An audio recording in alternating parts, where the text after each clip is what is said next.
सहनाववतु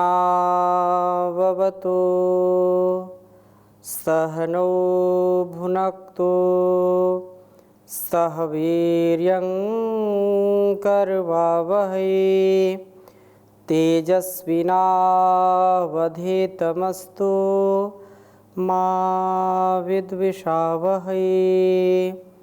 ओम शांति शांति शांति। वैदिक जीवन पद्धति की इस कक्षा में आप सभी श्रोताओं का, दर्शकों का हृदय की गहराइयों से स्वागत है, अभिनंदन है। परमपिता परमेश्वर और गुरुजनों के पावन आशीर्वाद से यह सतत कार्यक्रम वैदिक जीवन पद्धति, जो वेदों के संदेश को घर घर पहुंचाने का कार्य कर रहा है, वैदिक चैनल के माध्यम से परम पूज्य श्री स्वामी जी महाराज, परम पूज्य आचार्य श्री जी महाराज को हम प्रणाम करते हैं, कृतज्ञता से नतमस्तक हैं, जिनकी दूरदृष्टि इस सकल सृष्टि में जो वेद का ज्ञान है, वेद का विज्ञान है, उस महानतम ज्ञान को जन जन तक, घर घर तक पहुंचा करके सुख, शांति, समृद्धि, आनंद, यश, कीर्ति के लिए इसका विस्तार करने का पावन संकल्प लिया है।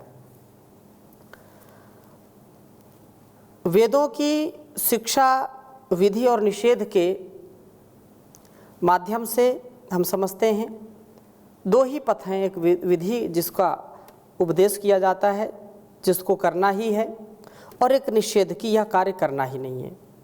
दोनों ही परिस्थितियों में अपने आप को हम संतुलित, व्यवस्थित, संस्कारित बना करके जीवन जीने का महाप्रयत्न करते हैं तो हमारा जीवन सार्थक होता है, सफल होता है। सेवा सत्कार से, श्रद्धा भक्ति से हम युक्त होते हैं। हमारा जो जीवन का जो मार्ग है, जो पथ है, जो लक्ष्य तक पहुंचाने वाला है, वह मार्ग निष्कंटक हो। किसी भी प्रकार से हम अपने जीवन को दुख से या ये कहें कि क्लेश से युक्त ना करें, उत्साह से परिपूर्ण हैं। ऐसी भावना के साथ हम ऋग्वेद के दूसरे मंडल के 27वें सूक्त का स्वाध्याय कर रहे थे। 8वें मंत्र तक हमने पढ़ा था। आज हम 7वें मंत्र का स्वाध्याय करेंगे और 8वें को भी थोड़ा सा देखेंगे। निर्द्वेषता से ही सुख की प्राप्ति है। निर्द्वेष जीवन हम जिए, द्वेष रहित होकर के जब जीते हैं तो निसंदेह हमारा शारीरिक और मानसिक स्वास्थ्य ठीक रहता है, आरोग्यता को प्राप्त होते हैं। मैं वेद मंत्र पहले लिख देता हूँ, इसके बाद चर्चा करता हूँ। ओम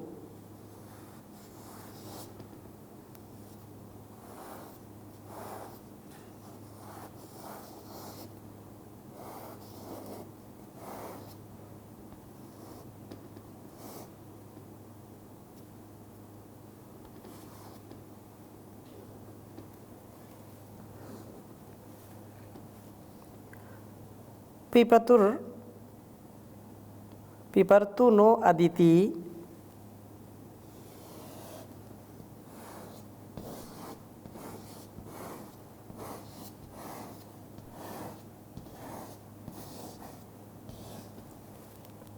पिपर्तु नो अदिति।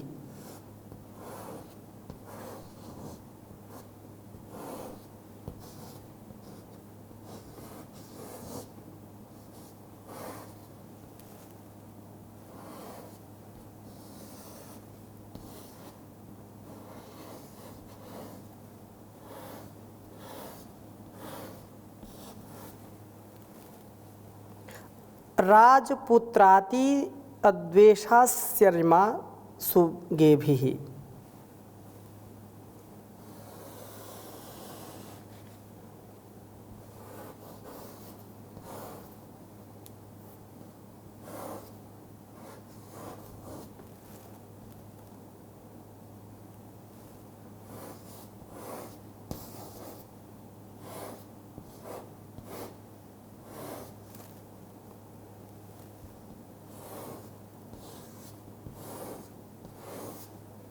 राजपुत्राति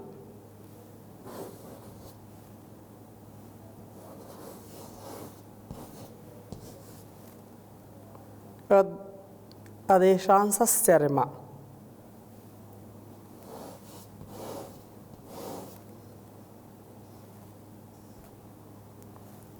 अद्वेषांसी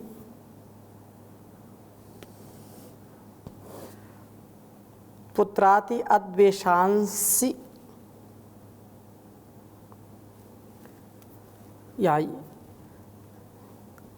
इको अणची लग गया देशांश रेमा द्वेषांश रेमा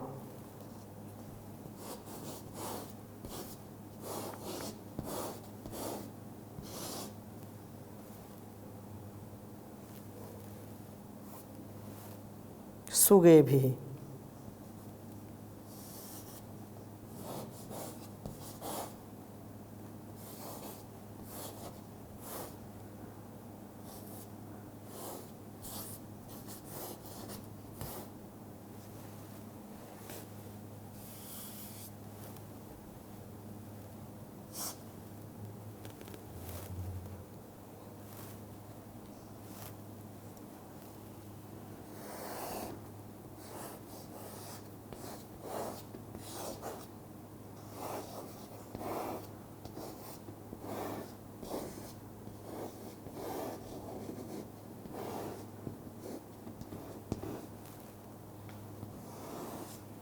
सुगेभिः बृहन्मित्रस्य वरुणस्य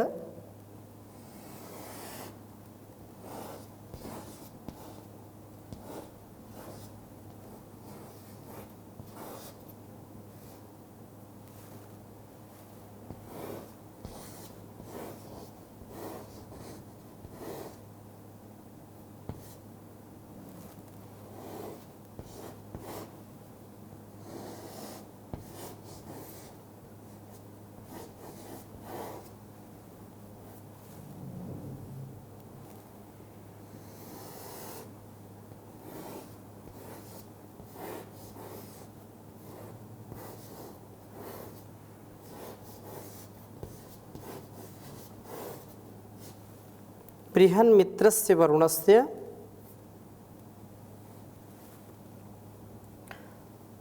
शर्मोपश्याम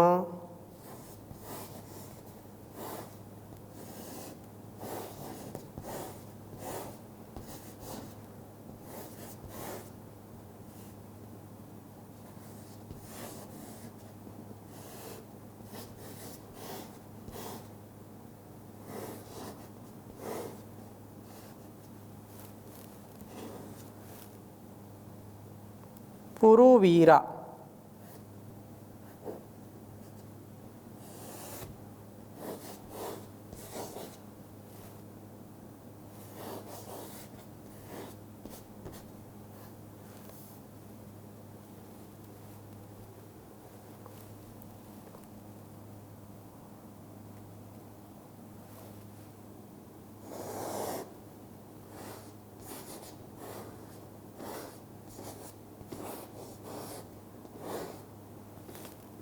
पुरुवीरा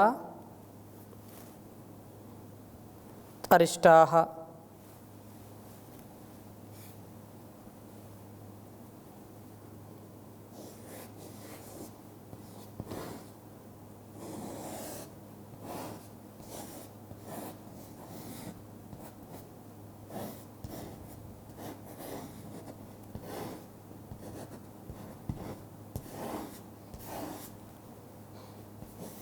दूसरे मंडल के 27वें सूक्त का 7वां मंत्र है। ओम पिपर्तुनो अदिति राजपुत्राति अद्वेषांसस्यार्मा सुगेभिः बृहन्मित्रस्य वरुणस्य शर्मोपश्याम पुरुवीरा अरिष्टाः।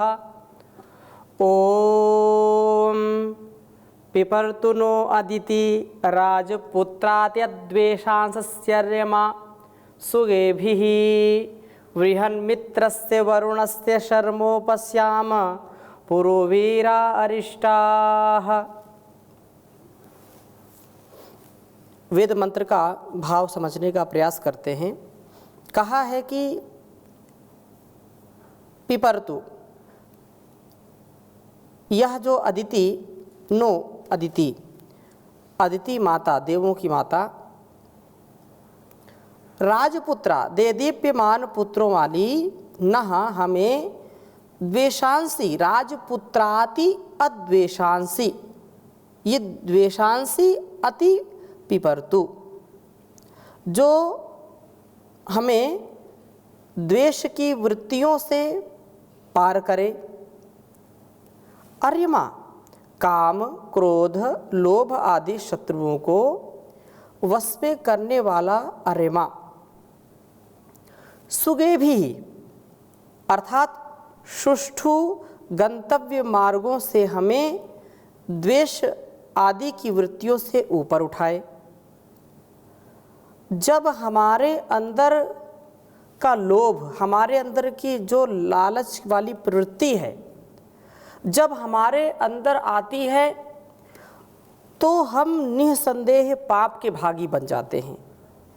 क्योंकि जो स्वार्थ है, जो अत्याग की भावना है, जो केवल भोग भावना से अपने आप को युक्त करके रखते हैं, वे स्वयं भी कष्ट पाते हैं, दूसरों को भी कष्ट देते हैं। उनके अंदर जो द्वेष का भाव है वो स्वयं को भी पीड़ा पहुंचाने का काम करता है और इस वातावरण में भी विष घोलने का काम करते हैं। इसलिए वेदों में द्वेष को बहुत बड़ा अपना शत्रु बताया है। हम सबका निज कर्तव्य है कि हम इस द्वेष को, इस ईर्ष्या को, जलन को, ज्वेलसी को हम दूर करें, क्योंकि यह व्यक्ति के शरीर के लिए भी हानिकारक है और उसके मन के लिए भी हानिकारक है। हम इस बात को जब समझ जाएं, जब हमको यह बात स्पष्ट हो जाए कि वास्तव में यह हमारे लिए कल्याणकारी नहीं है, तो उसका तत्क्षण परित्याग कर देना चाहिए। यद्यपि इतनी सरलता से ईर्ष्या हमारे मन से जाती नहीं। बचपन में हमने किसी कवि का लेख भी पढ़ा, कोई रचनाकार हैं, उन्होंने लिखा, ईर्ष्या तू ना गई मेरे मन से। जो ईर्ष्या और द्वेष है, ये हमको अच्छा सच्चा जीवन जीने नहीं देता। हमारे पास कितना भी धन ऐश्वर्य हो, धन संपत्ति हो, हर प्रकार से हम परिपूर्ण हैं, लेकिन यदि ईर्ष्या आती है तो उसका सुख भी हम नहीं ले पाते हैं। ईर्ष्या हमारे अंदर नहीं होनी चाहिए, इसके लिए पूरा प्रयत्न करना चाहिए। और यही बात यहाँ पर कही है कि यह जो अदिति है वो हमको इस द्वेष वाली प्रवृत्ति से बचाए, हमारे अंदर देवत्व का भाव जगाए, द्वेष की प्रवृत्तियों से हम ऊपर उठे, ऐसा सामर्थ्य हमको दे। मित्र से सबके साथ स्नेह करने वाले तथा वरुण से द्वेष व पाप के निवारण करने वाले, जो भी स्नेह से युक्त होकर के जीते हैं। और स्नेह उस परमात्मा से प्राप्त होता है जो स्नेह से युक्त अपने गुणकर्म स्वभाव को बना लेते हैं, वे द्वेष और पाप को समाप्त कर देते हैं, उसका निवारण कर देते हैं। और शर्म सुख बृहत महान है। वस्तुतः स्नेह व निर्द्वेषता में ही सुख है। स्नेह और निर्द्वेष रहना, निर्दोष और निर्द्वेष, अर्थात हमारे अंदर का जो द्वेष का भाव है वह हमको बार बार नीचे गिराता है, हमको पतित करता है, हमारे अंदर कुंठा का भाव उत्पन्न करता है, हमारे अंदर दूसरों के प्रति कोप का, क्रोध का, शत्रुता का भाव उत्पन्न करता है। इसलिए हम अपने जीवन को, जैसा वेद में कहते हैं, ईशावास्यमिदं सर्वं यत् किंच जगत्याम जगत तेन त्यक्तेन भुंजीथा मा गृधा कस्य स्विद्धनम। जब तक हम जिए किसी के भी वस्तु, किसी भी व्यक्ति, किसी भी स्थान को हम अनधिकृत रूप से ग्रहण करने का मन कभी ना बनाएं, क्योंकि ये मन जब हम बनाते हैं और उस व्यक्ति, उस वस्तु, उस स्थान को हम प्राप्त नहीं कर पाते किसी भी कारणवश, तो फिर हमारे अंदर एक उद्वेग उत्पन्न होता है, एक ईर्ष्या का, एक जो दोष का भाव उत्पन्न हो जाता है। हम उसको हर हाल में पाना चाहते हैं और जो भी उसके आगे आता है वह हमारा शत्रु नज़र आता है हमको। हम उसको छल से, बल से, हर प्रकार के जो है उससे उत्साह से, या ये कहें कि हर प्रकार साम दाम दंड भेद से उसको अलग करना चाहते हैं। ये हमारे लिए अध्यात्म जीवन के लिए कम से कम हितकर नहीं है। अध्यात्म जीवन जीने के लिए, शांत और आनंद से जीवन जीने के लिए हमारे अंदर किसी के भी प्रति वैर का भाव नहीं होना चाहिए। यदि वैर का भाव होता है, यदि द्वेष रहता है, तो हम उसकी अच्छाई को ग्रहण कभी नहीं कर पाते हैं। उसमें कितने भी अच्छे गुण हों, कितना ही वह शक्ति संपन्न हो, कितना ही लोगों का उपकार करने वाला हो, लेकिन उसके प्रति यदि हमारे अंदर अश्रद्धा है, उसके प्रति यदि हमारे अंदर द्वेष की भावना है, तो उसके गुण हमको नज़र नहीं आते हैं।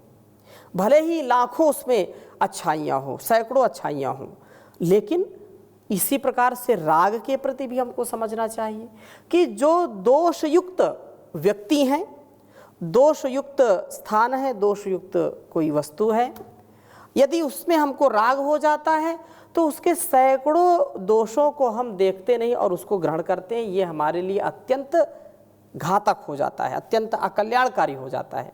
इसलिए राग और द्वेष से बच करके समता से युक्त जीवन जीने का प्रयत्न करना चाहिए। अपने जीवन में ज्ञानपूर्वक जीने का प्रयत्न करना चाहिए। इसलिए यहाँ कहा है कि बहुत जो है निर्देश और स्नेह में ही वास्तव में सुख है। यदि हम सुख चाहते हैं, सुख की कामना करते हैं, तो हमको इन वासनाओं से परे होना पड़ेगा, वासनाओं से ऊपर उठना पड़ेगा। और कहा है कि हम पुरुवीराहा, खूब वीर संतानों वाले होते हुए, अरिष्टाहा, वासनाओं से अहिंसित होते हुए, मित्र और वरुण के शर्म सुख को उपास्याम, उपगत हो, हमें भी मित्र और वरुण का सुख प्राप्त हो, मित्रता से युक्त हो, और जो पाप है, जो दोष है, जो द्वेष है, उसको हम दूर करने का प्रयत्न करें। हम द्वेष से जैसे जैसे ऊपर उठते जाएंगे वैसे वैसे सुख हमको मिलता जाएगा। एक बात हमको जान लेनी चाहिए, समझ लेनी चाहिए कि जो सुख है वो सुख संसार के किसी भी पदार्थ में नहीं है, वो सुख हमारे अंदर है। हमारे अंदर की जो सुख की भावना है, जो हमारे अंदर उसकी चाहना है, उसमें ज्ञानपूर्वक हम उस सुख को जब धारण करना चाहते हैं तो हमको सुख मिलता है। हाँ, क्षणिक सुख तो मिलता है, कोई भोजन अच्छा करेगा तो सुख थोड़ा सा मिलेगा, लेकिन वही भोजन यदि किसी को पीड़ा है, किसी को बुखार आ रहा है, कितना भी स्वादिष्ट भोजन हो, भोजन अच्छा नहीं लगता है। चाहे मिष्ठान दें, चाहे कुछ भी पकवान उसको बना कर देंगे, जब शरीर हमारा ठीक नहीं है, मन हमारा ठीक नहीं, कोई व्यक्ति बहुत दुखी है, किसी ने उसको मार दिया, पीट दिया, अपमानित कर दिया, और उसको आप रसगुल्ले खिलाइए, मिठाई खिलाइए, उसको अच्छा नहीं लगेगा। लेकिन यदि कोई बहुत प्रसन्न है और उत्साह में है, उसको आप मिठाई खिलाइए, वो खाएगा, भोजन कराइए, करेगा, और उसको उसमें सुख मिलेगा। तो सुख की जो कामना है वो हमारे मनोभावना के ऊपर निर्भर करता है। हम अपने मन से ईर्ष्या, द्वेष, कपट को दूर करें और त्याग पूर्वक जीवन जीने की जो भावना है, जो जीवन जीने का उपदेश ऋषियों ने हमको दिया है, तो उस जीवन को जी कर के ही हम सच्चा सुख पाएंगे, सच्चा संतोष पाएंगे। इसी से जीवन का कल्याण। और कोई भी संसार में हमको सुखी नहीं कर सकता है। हमको कोई भी वस्तु, कोई भी स्थान ज़्यादा देर तक थोड़ा तो सुख देगा, थोड़ा दृश्य आँखों का जो सामने होगा थोड़ा सुख देगा, लेकिन नितांत हम सुख की यदि कामना करते हैं तो नितांत सुख तो हमारे अंदर है। नितांत समाधान की यदि हम कल्पना करते हैं तो हमारे अंदर है, बाहर नहीं है। बाहर तो व्यवधान ही व्यवधान है, बाहर तो केवल भोग ही भोग है और उससे रोग उत्पन्न होगा। योगमय जीवन जी करके, योग का प्रयोग करके हम आत्मबल, मन बल, मनोबल और शरीर बल को पा करके समाज का, राष्ट्र का बल बढ़ाएं। इसी से हमारे जीवन की उन्नति और जो जीवन का साफल्य इसी में सुनिश्चित है। और आगे के मंत्र में बात कही है, 8वें मंत्र में बहुत सुंदर चर्चा कही है, स्वास्थ्य शांति दीप्ति। ओम तिस्रो भूमिर्धारयन्त्रीरुत द्यून त्रीणि वृता विदथे अंतरेषाम ऋतेनादित्या मही वो महित्वम तदर्यमन वरुणा मित्र चारु। मित्र, अरिमा और वरुण ये क्रमशः पृथ्वी, अंतरिक्ष व द्युलोक को धारण करते हैं। मित्र इंद्रियों में असुरों अर्थात काम के बनाए हुए किले को नष्ट करता है। वरुण हृदय अंतरिक्ष में बनाए हुए क्रोध के किले को, तथा अरिमा मस्तिष्क में बनाए हुए लोभ के किले को समाप्त करते हैं। अत्यंत हमारी रक्षा करते हैं, हमारी हर ओर से सुरक्षा कवच बन करके हमारा जो सुरक्षा है उसका निर्धारण करते हैं, सुरक्षा हमारी होती है। इस प्रकार से ये तीन मित्र अरिमा, वरुण आदि, ये तीसरों भूमि, तीनों भूमियों को, प्राणियों के निवास स्थान भूत लोकों को धारण करते हैं। उत और तीन द्यून, इन तीनों लोकों के तीन देवों की, अर्थात तीन देव जो हैं, जो अग्नि, विद्युत, सूर्य को भी धारण करते हैं। शरीर में अग्नि को, हृदय में विद्युत को तथा मस्तिष्क में सूर्य को धारण करते हैं। काम के विनाश से शरीर में अग्नि तत्व ठीक रूप में रहता है।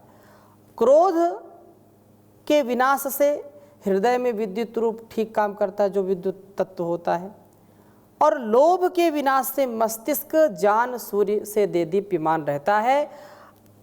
अंतः विदथे, कहा कि शरीर के अंदर चलने वाले यज्ञ में एशाम, इन तीन, या ये कहें कि ये इन मित्र, वरुण, अरिमा के त्रीणि व्रता, तीन व्रत हैं। मित्र शरीर को स्वास्थ्य प्रदान करता है, वरुण हृदय को स्वास्थ्य प्रदान करता है, तथा आदित्य जो है, जो अरिमा, वो लोभ को दूर करके मस्तिष्क को दीप्ति प्रदान करता है। हे आदित्य, हे देवों, ऋतेन, ऋत के कारण सब कार्यों को ठीक ठीक करने या ठीक ठीक स्थान में करने के कारण वह आपका महित्वम, वह महान महत्व है। हे अरिमन, वरुण, मित्र, अरिमा, वरुण व मित्र देवो, आपका महत्व चारु, बड़ा ही सुंदर है, बहुत ही सुंदर महत्व है। इनकी महिमा से जीवन भी सौंदर्य से परिपूर्ण हो उठता है और सुंदरता से युक्त होकर के जीवन हम जी पाते हैं। मित्र, वरुण, अरिमा हमारे जीवनों में स्वास्थ्य, शांति व दीप्ति को प्राप्त कराते हैं। बहुत ही ज्योतिर्मय जीवन हो जाता है। ये हमारे अंदर के देवत्व को बढ़ाते हैं। हमारे अंदर जो कलुषित हैं भावनाएं, जो कलमश को बढ़ाती हैं, जो हमारे अंदर अंधकार को, अज्ञान को, अविवेक को, अश्रद्धा को, अधर्म को, पाप को, अन्याय को बढ़ाती हैं, उन प्रवृत्तियों को, उन वृत्तियों को नष्ट करके सद्वृत्ति से, सद्ज्ञान से, सद्विवेक से परिपूर्ण करती हैं, जिससे जीवन हमारा सुंदरतम बनता चला जाता है और स्वास्थ्य भी, शरीर का स्वास्थ्य उत्तम होता है, हमारा हृदय भी उत्तम चलता है और मस्तिष्क भी उत्तम कर्मों से उत्तम ही होता चला जाता है। इसलिए उत्तमोत्तम कर्मों को हम संपादन उनका करते हैं। बहुत सुंदर वेद मंत्र है। ओम पिपरतु नो अदिति राजपुत्रादिते द्वेषांसे अर्यमाम सुगे भी बृहन्मित्र से वरुण से शर्मोपश्यामा पुरोवीरा अरिष्टाः। तो इस वेद मंत्र से हम अपने जीवन को ऐसा बनाएं कि हमारे अंदर का दुर्गुण दुर्व्यसन और द्वेष की भावना दूर हो, हम निर्द्वेषता में अपने जीवन को जिएं। ओम शांति शांति शांति।